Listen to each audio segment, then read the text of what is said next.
ದೊಡ್ಡವ್ರು ನೀವು ಯೋಚನೆ ಮಾಡಿ ನಿರ್ಧಾರ ತಗೋತೀರ ಅಂತ ಅನ್ಕೊಂಡಿದ್ದೆ. ಆದ್ರೆ ನೀವು ದುಡುಕ್ಬಿಟ್ರಿ ಅಜ್ಜಿ. ಈ ಮನೆಯಲ್ಲಿ ಲೀಲಾ ಮೇಡಮ್ನ ನೀವಾದ್ರೂ ಅರ್ಥ ಮಾಡ್ಕೋತೀರಾ ಅಂತ ಅನ್ಕೊಂಡಿದ್ದೆ. ನನ್ನ ನಿರೀಕ್ಷೆನೂ ಸುಳ್ಳಾಯ್ತು. ಲೀಲಾ ಅವಳ ಪರ ವಹಿಸ್ಕೊಂಡು ಮಾತಾಡೋ ಅಂತ ಕೆಲಸ ಮಾಡಿದಿದ್ರೆ ನಾನು ಖಂಡಿತ ಅವಳ ಪರ ವಹಿಸ್ಕೊಂಡು ಮಾತಾಡ್ತಿದ್ದೆ. ಆದ್ರೆ ಅವಳು ಉತ್ತರನೇ ಕೊಡ್ಲಿಲ್ಲ, ಸುಮ್ಮನೆ ನಿಂತಿದ್ಲು. ಹೇಳೋ ಪರಿಸ್ಥಿತಿಯಲ್ಲಿ ಇದ್ರೆ ಹೇಳ್ತಿದ್ರಲ್ವ ಅಜ್ಜಿ.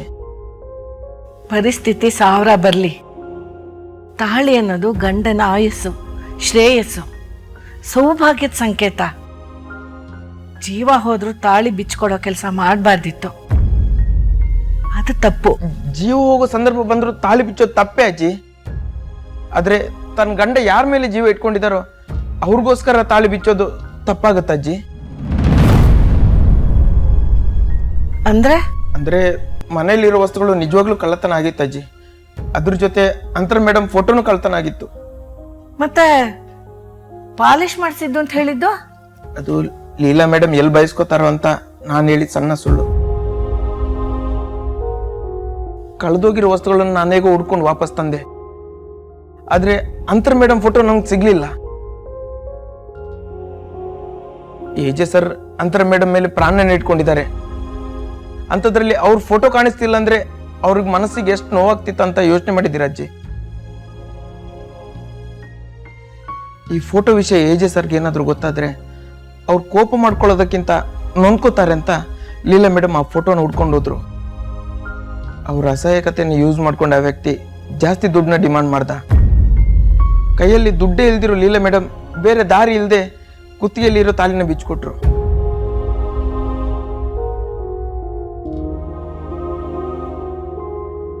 ಹೀಗಾಗಿದೆ ಅಂತ ನನ್ನ ಹತ್ರ ಮೊದಲೇ ಹೇಳ್ಬೋದಿತ್ತಲ್ಲೋ. ಅದನ್ನ ಹೇಳಿದ್ರೆ ಫೋಟೋ ಕಳೆದೋಗಿರೋ ವಿಷಯನೂ ಹೊರಗೆ ಬರ್ತಿತ್ತು. ಅವಾಗ ಎಜೆ ಸರ್ಗೆ ನೋವಾಗ್ತಿತ್ತಲ್ವಾ. ಅದಕ್ಕೆ ಫೋಟೋ ಕಳೆದೋಗಿರೋ ವಿಷಯನ ಮುಚ್ಚಿಡಕ್ಕೆ ಪ್ರಯತ್ನ ಪಟ್ರು. ಆದ್ರೆ ಅದು ಬೇರೆ ತರನೇ ಆಗೋಯ್ತು.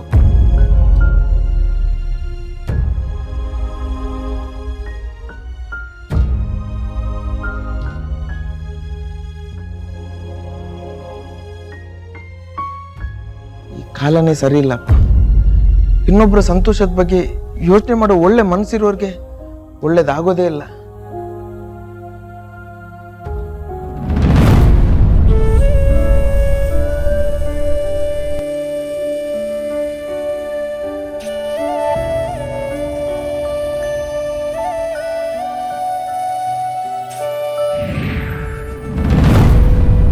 ನನ್ನ ಜೀವನದಲ್ಲಿ ನಿನ್ನ ಸ್ಥಾನ ತುಂಬ ಅರ್ಹತೆ ಇರುವಂಥ ಹುಡುಗಿನ ನೀನೇ ಆಯ್ಕೆ ಮಾಡಬೇಕು.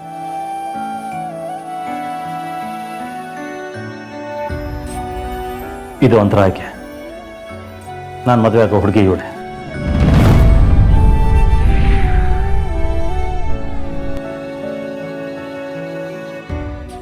ನನ್ನ ನಂತರ ಏನೇ ಆಯ್ಕೆ ಮಾಡಲಿ, ಏನೇ ನಿರ್ಧಾರ ತಗೊಳ್ಳಿ, ಅದು ಸರಿಯಾಗಿ ಇರುತ್ತೋ ನನ್ನ ನಂಬಿಕೆ ನನಗೆ. ಆದರೆ ಲೀಲಾ ವಿಷಯದಲ್ಲಿ ಅದು ಸರಿ ಇಲ್ಲ. ನಿನ್ನ ಆಯ್ಕೆ ತಪ್ಪಾಗಿದೆ ಅಂತ. ಇಲ್ಲ, ಅವಳ ಆಯ್ಕೆ ಸರಿಯಾಗೇ ಇದೆ. ತಪ್ಪು ಮಾಡಿರೋದು ನೀನು.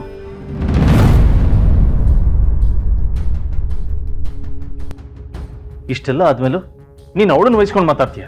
ಹೌದಪ್ಪ, ನೀನು ಅವಳ ಗಂಡ ಆಗಿ ಅವಳನ್ನು ಅರ್ಥ ಮಾಡಿಕೊಂಡು ವಹಿಸ್ಕೊಳ್ದೆ ಹೋದ್ರೆ ಅವಳ ಅತ್ತೆ ಆಗಿ ನಾನು ವಹಿಸ್ಕೊಳ್ಳೇಬೇಕಾಗತ್ತೆ. ಏನು ಹೇಳ್ತಿದ್ಯಾ? ಇಲ್ಲಿವರೆಗೂ ನೀನು ಏನೇ ನಿರ್ಧಾರ ತಗೊಂಡ್ರು ಅದ್ರ ಹಿಂದೆ ಒಂದು ಅರ್ಥ ಇರ್ತಿತ್ತು. ಅದಕ್ಕೆ ನಾನು ಸುಮ್ಮನಿರ್ತಿದ್ದೆ. ಆದರೆ ಈ ಸಲ ನೀ ತಗೊಂಡಿರೋ ನಿರ್ಧಾರ ತಪ್ಪು. ಕುತ್ತಿಗೆಲಿ ತಾಳಿನ ತೆಕ್ಕೊಟ್ಟು ಬಂದಿದ್ದಾಳಲ್ಲ, ಇದು ನಿನಗೆ ಸರಿ ಅನ್ಸುತ್ತಾ? ಹೌದಪ್ಪ, ಅವಳು ತಾಳಿ ತೆಕ್ಕೊಟ್ಟಿದ್ದು ತಪ್ಪೇ. ಆದರೆ ಅದ್ರ ಹಿಂದೆ ಇರೋ ಕಾರಣ ಏನು ಅನ್ನೋದನ್ನ ತಿಳ್ಕೊಳ್ಳೋ ಪ್ರಯತ್ನ ಮಾಡಿದ್ಯಾ? ಅಮ್ಮ ಪ್ಲೀಸ್, ಸಂಪ್ರದಾಯಸ್ಥರು ಮನೆ ಸೊಸೆಗೆ ತಾಳಿ ತೆಗೆಯುವಂತ ಕಾರಣ ಏನಿರುತ್ತೆ? ಅದು ಗಂಡ ಬದುಕಿದ್ದಾಗ. ಖಂಡಿತ ಕಾರಣ ಇದೆ ಕಣ್ಣೋ. ಏನು? ಅದನ್ನೇ ಕೇಳ್ತಾ ಇರೋದು. ನೀನು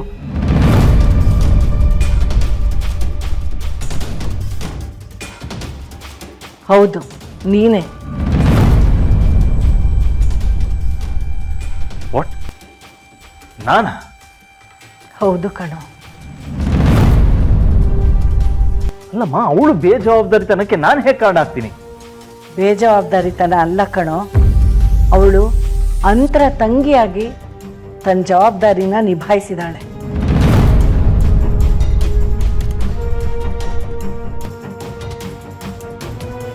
ಬಟ್ ಇಲ್ಲಿ ಅಂತರ ಹೆಸರಕ್ಕೆ ಹೇಳಲೇಬೇಕು ಕಣೋ, ಯಾಕೆಂದ್ರೆ ಅಂತರ ನಿನಗೆ ಉಸಿರು.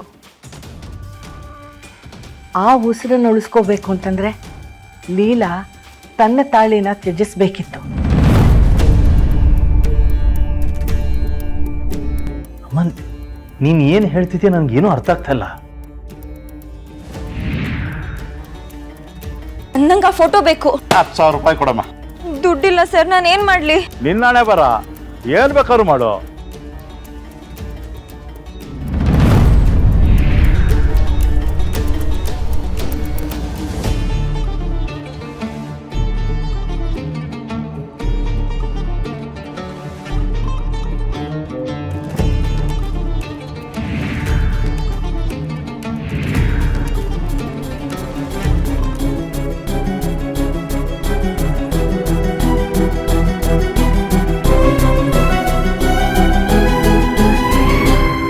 ಅಂತರ ಮೇಲೆ ನಿನಗಿರೋ ಪ್ರೀತಿ ಈ ಫೋಟೋದಲ್ಲಿ ಜೀವಿಸಿದೆ ಅನ್ನೋದು ಲೀಲಾ ಗೊತ್ತು ಕಣೋ.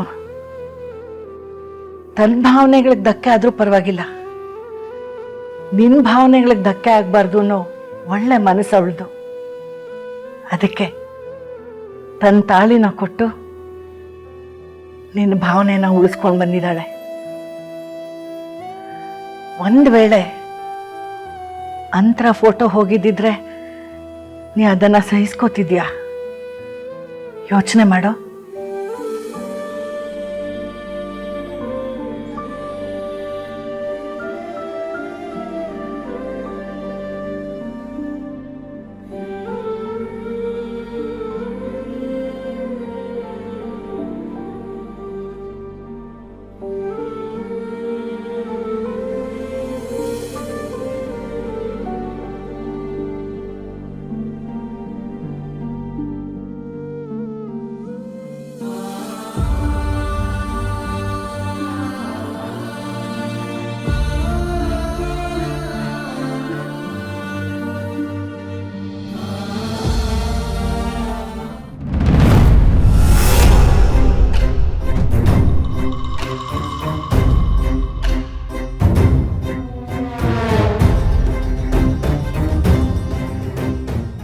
ಅಯ್ಯೋ ಪಾಪ, ನಿಮಗೆ ಇಂಥ ಗತಿ ಬರಬಾರ್ದಿತ್ತು.